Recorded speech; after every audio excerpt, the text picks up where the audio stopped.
Hey guys, as promised, this is part two with Daryl. Like I said last week, this is where Daryl, we get a little bit deeper, go into a little bit more music, a little bit more of his bands, Bonzamara, Sons of Butchers. I think you're going to love that. And hopefully you guys are already clicking his links. Hopefully you're already clicking the links for me first. And hopefully the channel's growing. And really, I want to see more subscribers, guys. And I want to hear your comments, and we'll go from there. Okay, guys, we're talking about Mike Records again. So, your breakdancing, movies, MTV, everything has a huge influence on everything that you're doing, correct?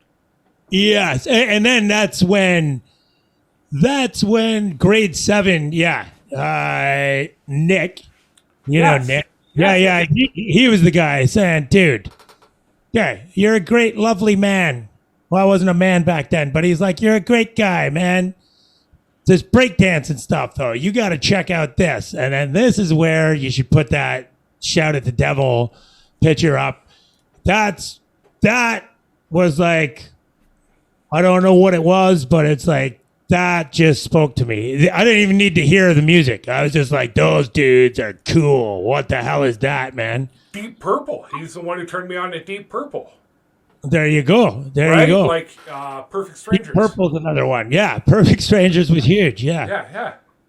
But so to tie in the Beatles here, first song on the second side of that, and we say second side because we're talking about vinyl. Right? We used to listen, yes, kids. We used to listen to the whole album and take time to do so, and read the lyrics. But Daryl, there's a lost art in vinyl, right? Like there was something magical about buying a record. Let's take this for instance, and you bought it, had a black cover with a pentagram on it, and then you opened it up, and then you had everything in there, right? And then you had the record itself.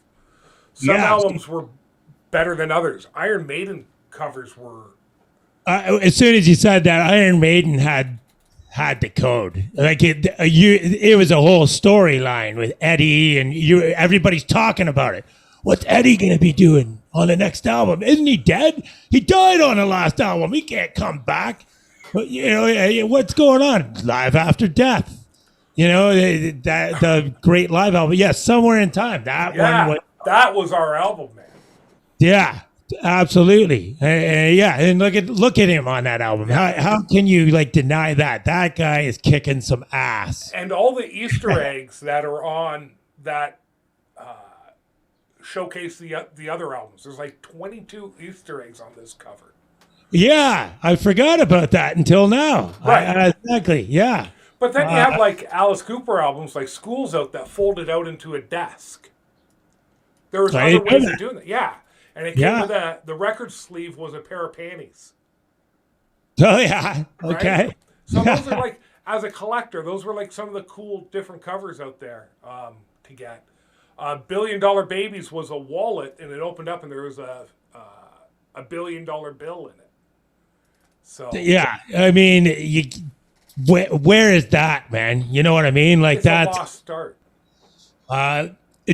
Not to go too far left right now, but I was watching the last Blockbuster, right? And it reminded me of all this stuff, though, like because it was about going. It brought me back to that time. That's how I spent a Friday night. Like you said, we were over for the most part. We were good kids. We weren't out partying, going crazy. A Friday night to me was like a bunch of orange pop. Going to the Blockbuster, looking for that horror movie that you're not really supposed to be renting, and going back and watching it. And if not, Harrison Ford. Yeah. Raiders of the Lost Ark. There you go. Yeah. But that's the thing. It's the same going to the record store, having people, you start to get to know people there, and they start suggesting, like they're the guys that work at the record store, so they got the inside scoop. I remember that most with Nirvana. It's like, you guys like this, all this stuff, check out the Next Wave. And they were the most right people ever. It was like, whoa. Well, good question. Did you have a favorite record store? I here you're. This is where you're gonna have to refresh the one right downtown King Street. There Right, was Cheapies and cheap, cheapies.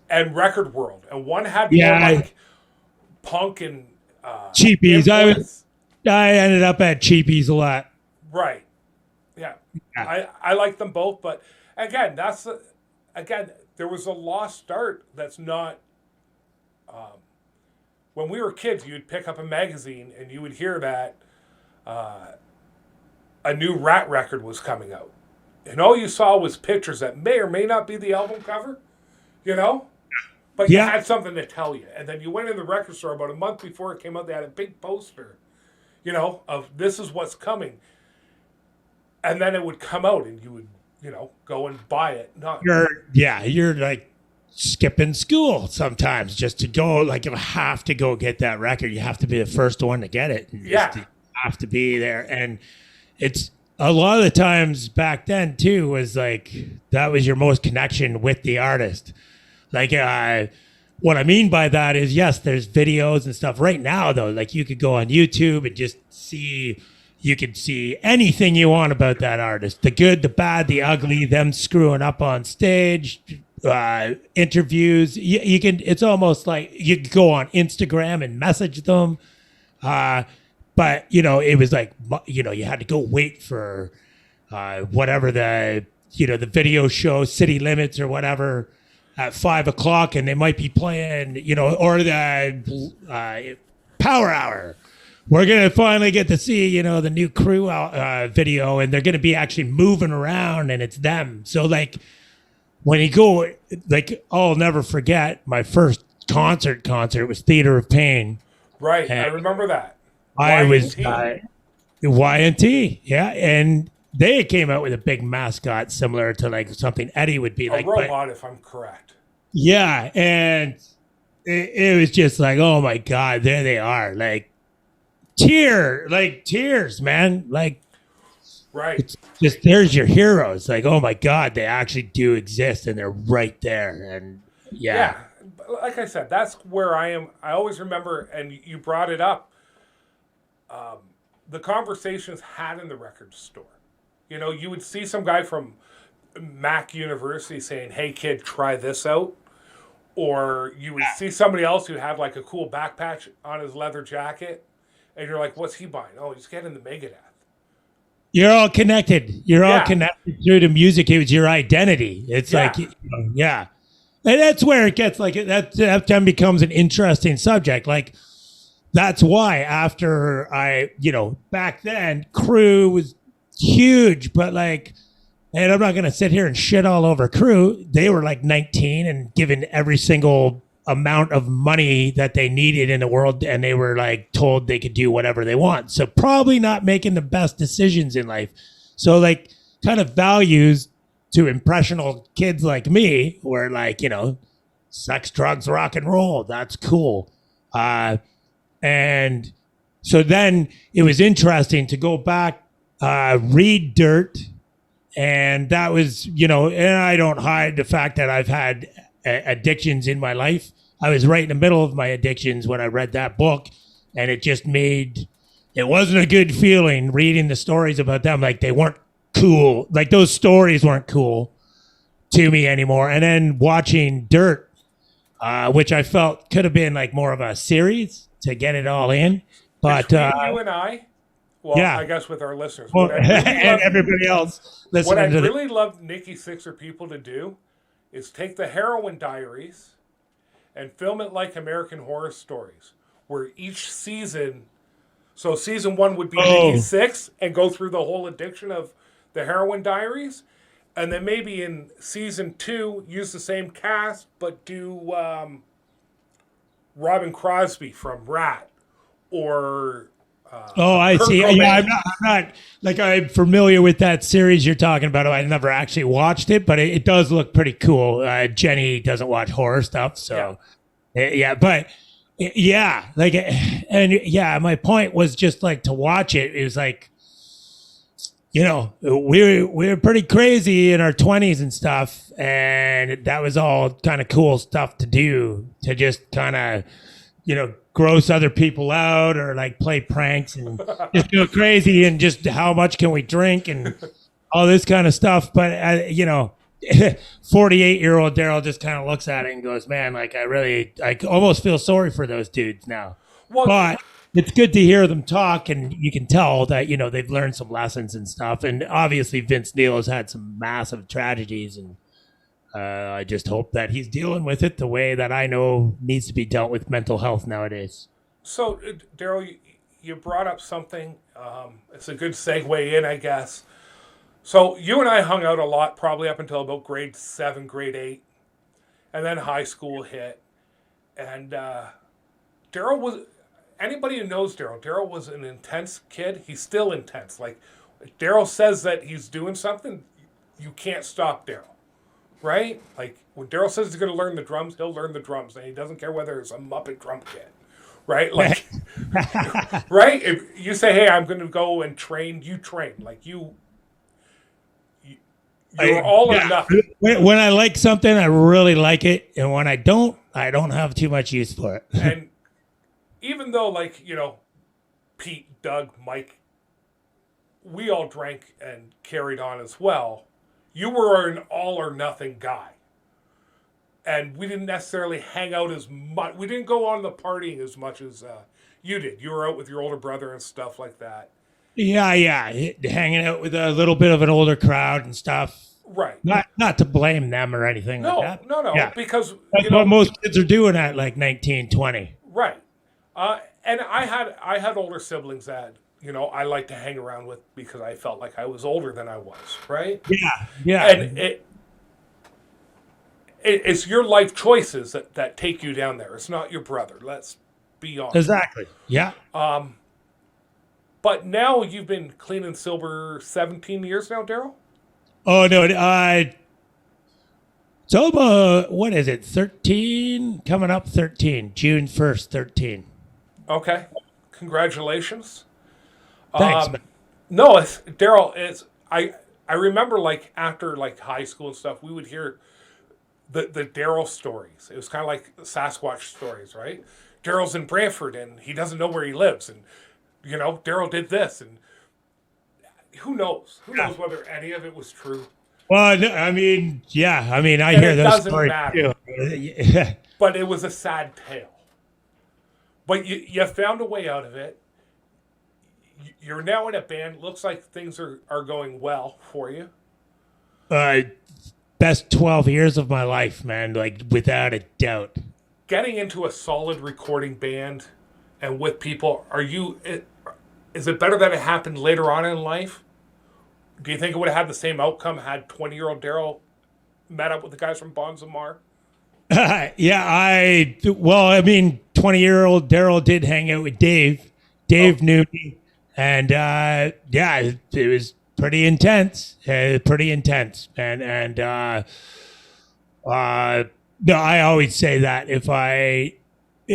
there's one thing, I bet there's stories of any musicians or anything like that, but at the end of the day, it's the music business, and there's a difference between an amateur and being a pro. And at the end of the day, a pro shows up, does his work, gets his work done on time, is ready, prepared, everything, no matter what you do in life. Just being prepared and just being the best you can be in that situation. I was incapable of doing that. I was a pro at being an addict. I was very pro at that. It's all I thought about. So for our listeners, you've done a lot of speaking engagements on addiction and recovery, correct? Yes. And they can find that on YouTube or? I mean, more so my Facebook. I'm going to try to ramp up Instagram instead. I'm taking a little break from Facebook. Too many politics. I focus on just trying to help people navigate addiction and what it's all about. Too many people think it's about the drugs and the alcohol, but what it's really about is, stories that kind of any hurts or pains or anything from your childhood. Hurts, habits, and hang-ups. Hurts, habits, and hang-ups. We heard that before, right? You know it. Yeah, yeah, and it's just stories you tell yourself. If you need to heal, we all need to heal. And the longer I'm sober, the more I realize it was drugs and alcohol that I used to cope with my thoughts and my feelings. And so does everybody. Everybody, they don't use drugs and alcohol, but we all have thoughts and feelings, hurts, pains. And when you really tap into like spiritual practices and learning how to, talk therapy and just learn how to communicate and defining your boundaries and stuff. It's just, I wish everybody would know this stuff. So I really need to start teaching it in school. I agree with that, Daryl. As somebody who has lost a loved one through addiction, as you know, Yeah.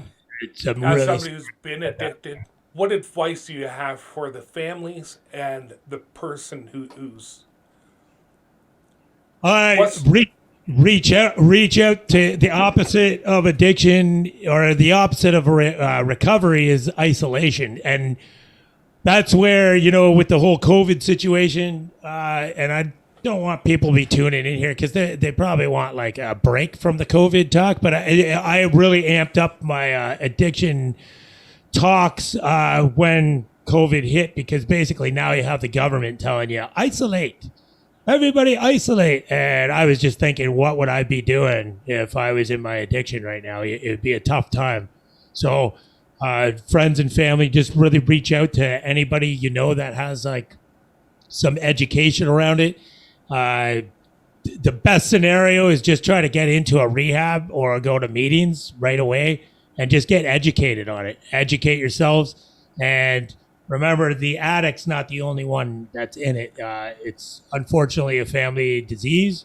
And if a big mistake a lot of I see families make is that they think the work is up to the addict. But, there's a lot of years of learning how to communicate with people. And just for example, just how does anybody else feel when you go back to your family? Like, you know what I mean? You end up it's always kind of like a difficult thing to deal with your family.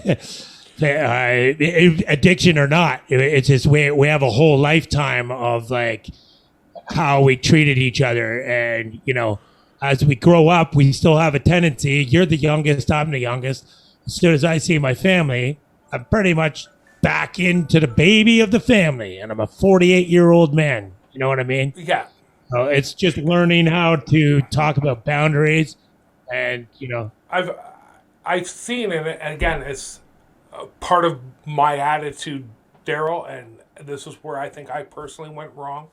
Is the addict, the person has gone for help and it didn't click, like they didn't get it, yeah, and then they come back, and we as a family, and this isn't what I said, are like, you'll never get it. You're a failure, compounding that isolation. Does that make sense? Yes, exactly. And I say it every time I speak. Trust me, the addict wants to quit more than anybody else wants them to quit. 100%, and they don't know why. They just don't know why. We need to teach them how it works. And and it's hard not to judge. And you're not evil because you judged. Like, we judge people every day, and it's like a black hole. Addiction's like a black hole. With this take. If you have nothing else to offer me, then I can just throw you away, because all I give a shit about is covering up my pain. And I learned that sticking a needle in my vein covers up my pain, and it's easier than going to talk to somebody and doing consistent and harm reduction too. That's the thing. Like, so if somebody does go to rehab or whatever, they come out and, they were addicted to heroin and they decide to pick up alcohol. It's a weird thing to say, but that's harm reduction. And, it took me 6 years to get my first year of sobriety. Doug helped you along the way too, correct? Doug's a gem. That guy drove me to, he listened to my babbling, blah blah blah, while he drove me to I remember a phone call, Daryl. AA meeting. Yeah, he saw me at a really really low time, and he didn't give up on me, man. And I always loved that guy for that. That's anybody who has Doug as a friend. Guy's That's an what angel. you get. Doug guy's doesn't an walk angel away on on earth. people. Yeah. No, we kind of went this way, and I'm glad we did, Daryl. Yeah, me too, man. The podcast got a whole lot more serious. Yeah. So I'm going to steer it more towards music, Daryl. Now For that you've sure. been sober, the pains, the trauma, the things in life that drove you to these things before, some of them are still happening. They don't go away. So are we hearing this in your music? Like, I know, do you write yourself? I write some, actually. When Jenny and I write, it's usually she actually is like, we got to go a little bit more dark because not everything is all roses. And I'm just like, I just want to talk about love and stuff when I'm talking and singing with her. So we just actually wrote a song that's very, very much about like love. And it's embodied that. I literally wrote it, the majority of it about in 1 minute. Right before we're getting ready to go to the grocery store. Okay. But we got Brian Crouch from Bonds of Mar, the singer of Bonds of Mar. He's eventually wants to become a producer, so he's really awesome at like capturing stuff. So he came and we recorded it. It's going to be coming out soon. But to answer, like when Bonds of Mar writes, we all write. We get in a room and we write, and it just comes out. So yeah, you're going to be getting love songs about love, happiness, loss, From 4 different perspectives. energy. We all write together. So it's kind of, whatever's like best suiting for the song. It's funny. There's a big spectrum in Bonds of Mara, like politically and stuff like that. But when it comes to, I think most people, what we want to convey in this band is, the world is so divided, and all you have to do is watch like The Social Dilemma to understand why. But it's just there's so many things that are just like, this is my opinion, and if you have a different opinion, then I'm gonna basically not even like you. I think more people agree on more things than they don't. It's just the things that they don't on are being highlighted nowadays. And we try to just put a stop to that. Like, it's all right to see different views. We all live on this world and we all coexist.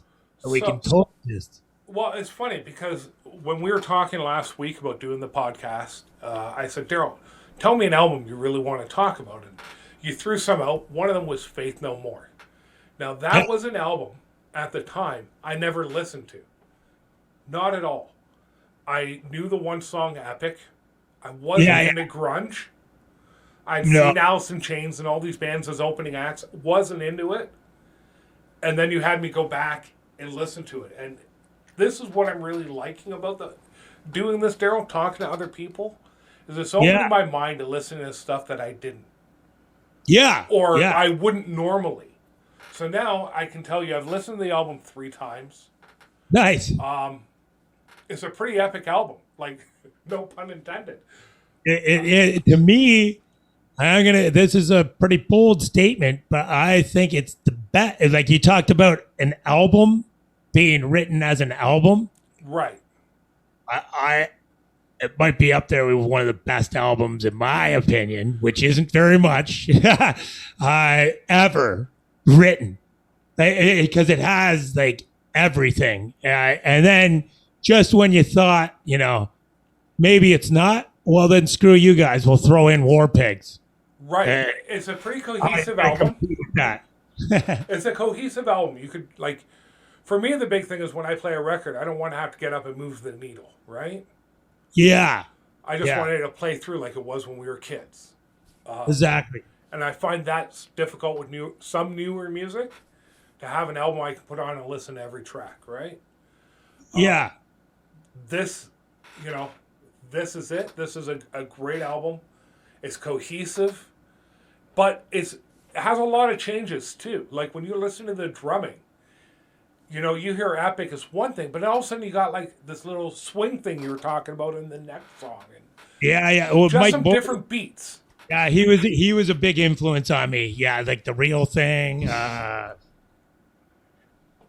off. Yeah, but like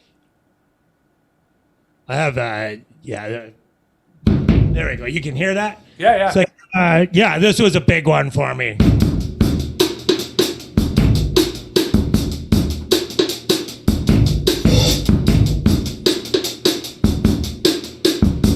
That learning how to play that beat got me accepted by my brother and all his friends. They're like, dude, you're playing Fade No More. It's like, okay, come on, you're welcome over to the house. Well, it's funny. Your brother turned me on to the Clash when we were kids, and I think it was Combat Rock he played a lot. I was Yeah. always more partial to Give 'Em Enough Rope, their first U.S. release. Okay. Okay. And Yeah. See, I'll go back and listen. These titles and song titles never stand with me. No, but I remember being in Cheapies and buying a Clash album, London Calling, I think it was. Yeah. Yeah. Yeah. And some guy was there, and he's like, "Oh, you're buying," and I was pretty young. He was pretty impressed that a young kid would be buying the Clash, right? Because they had broken up already. And he's like, Yeah. "You like the Clash?" And I was like, "Yeah." And he's like, "Go buy the Stiff Little Fingers. You'll love them." And I went and bought a Stiff Little Fingers album. They're an Irish punk band, and they kind of picked up where the good Clash left off. I like to call it. Okay. Like like the Clash was like real punky, and then by the end they were kind of like. They started getting pretty produced. Yeah. Right. Yeah. But like still pretty cool though. Yeah. And for me, right in the middle, there was the Stiff Little Fingers, and then where they kind of tailed off in the '80s with "Go For It," that's where like U2 kicks in with "Boy." It's kind of like a transition to me.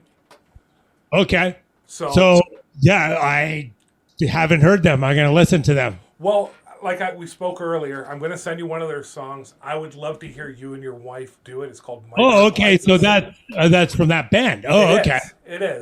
You're just tying it all together here. I'm trying, man. I'm trying my best. You know, but it's one of the albums that the song itself is about mental health and getting out of the dark places. Okay. And it's one of those songs, Daryl. When I hear you, I'm like, this speaks to Daryl. Okay. Right? And again, it was the one band I went to see with my father in Scotland.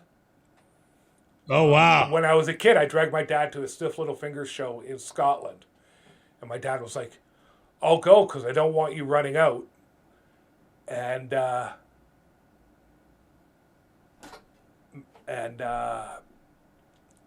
then on the year that my dad passed away, they played at the Starlight Room where you were supposed to play on his birthday.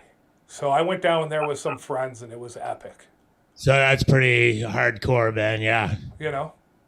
Well, you know what it is. You've lost a parent. You know how challenging that can be. Again, music has always been there for me. Yeah. And I think it's always been there for you, like for good and bad. Yep. Good and bad. Exactly. Yeah. And we all have our own journey and connection to music, right? Like, for instance, you, and I'm speaking for you, Daryl, and I don't mean to, but you had these addictions, and it was music that helped pull you out of it. It gave you something, Yeah. Well, that's the thing too. Is so one thing I kind of never gave up on. Like I threw it. I mean, I was probably creating horrible music at the time, but it was always there. It was always, yeah, it was always there. There was always a song to throw on, whether it be, Metallica or just even in that at that time, I was just kind of even throwing on the radio, and you guys just tell me what to listen to. You know what I mean? But at least it's something, Again, like, to me, you always seem so confident behind a drum kit. Like, that was Daryl. Daryl was the drummer. In the high school, you were the one everybody wanted in their band. Well, yeah, and I never felt that way. That's the thing. And that's But where it's funny that you say that though, because now sober, a lot of people will be like, okay, so how do you do it still and like be sober? Because everybody's wasted, and it's like not the pros. Pros aren't wasted. I, but at the same time, when I get on stage, I I don't care. And I am a whole different person. Like, and it allows me just to again be that kid again. And what I mean by be the kid is to just do exactly what I love. Be in love. Love every part of the moment of like now. Everything like you're just in that moment. I'm not thinking about. Well, sometimes I think about what I'm going to be eating later on at night, but but sometimes I'll like screw up because I'm thinking about chicken wings or something. But I right in the moment, feeding off the crowd, and that's what I'm thinking. Like when the world opens up, there's going to be a lot of bands and things to go to, but I just really hope that people understand how important music has been to them, because so many people that don't understand what it takes to create music and to practice your craft day after day after day after decade,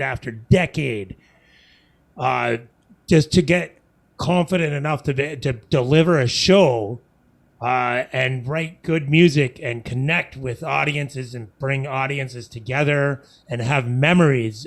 Even Jenny and I playing local pubs. An older couple that would just get up and dance to us playing, wagon wheel. How special that is just for that couple. And that night, it brings tears to my eyes. No matter a small little pub or, heaven forbid, we get these stadiums going and, thousands of people. I'm there, man. You guys doing whether it's with Bonds or Sons of Butchers, we haven't talked much about, Daryl. So maybe we should. They're coming. They're working on. I don't know if you could check out a lot of the seasons on YouTube. They were a cartoon on Teletoon back 2008, I believe, and they were canceled. They were kind of sandwiched in between like Family Guy and Robot Chicken. So that's pretty tough. So it kind of, their stats kind of didn't compare. So they got canceled. They got their rights back a couple of years ago. So again, like a Blues Brothers moment, we're putting a band back together kind of deal. And a mutual friend told them about me. They needed a drummer. I went and auditioned, and we got along great. And they're trying to come out with season 3, pitch it to Netflix, and I don't know where that's at. For that band, it's a lot of them sending me songs, and I just learn them. And then one day, again, when the world opens up, we're going to be playing some cool. We're hoping to play a few shows in October. Bonds is hoping to record in October, aiming for about then. So there's another band, Moonlight Desires. If our listeners are so inclined, you can see Daryl do a cover of Patio Lanterns. Yeah. It's a pretty fun video. Looks like you guys had a lot of fun there. Yeah, that was fun. Yeah, that was a dude's backyard, our mutual dentist's backyard, actually. Nice. And they came in with all the cameras and everything, and everybody jumped in the pool at the end. And, it was a nice day. It was an awesome day. Yeah, really fun.